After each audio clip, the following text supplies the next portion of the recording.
പിന്നെ BJP-ക്കാരോട് നീ ഒരു പ്രത്യേക കാര്യം പറയാം. ഇന്ന് ഒരു കാളയുമായിട്ട് കന്റോൺമെന്റ് ഹൗസിലേക്ക് പ്രേരണം നടത്തി. അല്ല, ആ കാളയെ കളയരുത്, അത് പാർട്ടി ഓഫീസിന്റെ മുറ്റത്ത് കെട്ടിയിടണം. ഈ അടുത്ത ദിവസം ഒരാവശ്യം വരും BJP-ക്ക്. ആ കാളയുമായിട്ട് രാജീവ് ചന്ദ്രശേഖരന്റെ വീട്ടിലേക്ക് ഒരു പ്രകടനം നടത്തേണ്ട സ്ഥിതി പെട്ടെന്ന് ഉണ്ടാവും. കാര്യം ഞാനിപ്പോ പറയുന്നില്ല.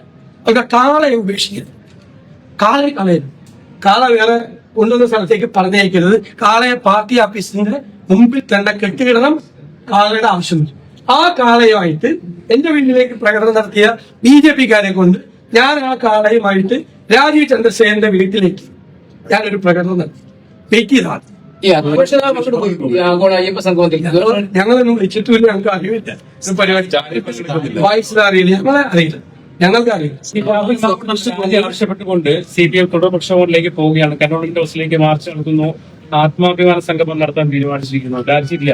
ഇത് CPM നടത്തുന്ന എന്തിനു വേണ്ടിയിട്ട്? MP ഗോവിന്ദന്റെ മകനെതിരായിട്ടുള്ള ഗുരുതരമായ ഒരു ആരോപണം വന്നില്ല. അതിന് മറുപടിയില്ല.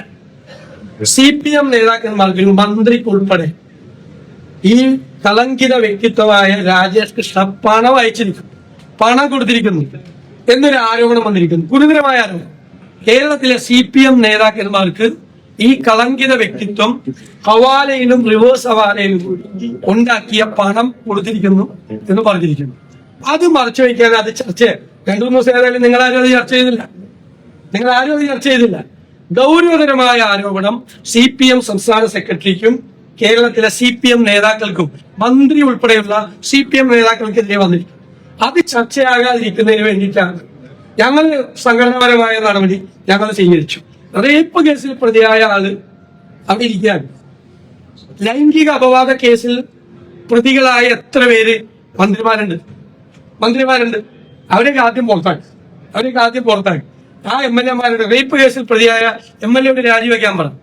പിന്നെ ഞാൻ പറഞ്ഞല്ലോ, മുഖ്യമന്ത്രിയുടെ ഓഫീസ് കൊണ്ട് ലൈംഗിക അപവാദ കേസുകളിൽ പ്രതികളായ ആളുകളെ വെച്ചുകൊണ്ട് CPM നടത്തുന്നത് MP ഗോവിന്ദനെ രക്ഷിക്കാനും ഈ മന്ത്രി അടക്കമുള്ള ഈ റിവേഴ്സ് ഹവാല കേസിൽ രക്ഷപ്പെടുന്നതിനും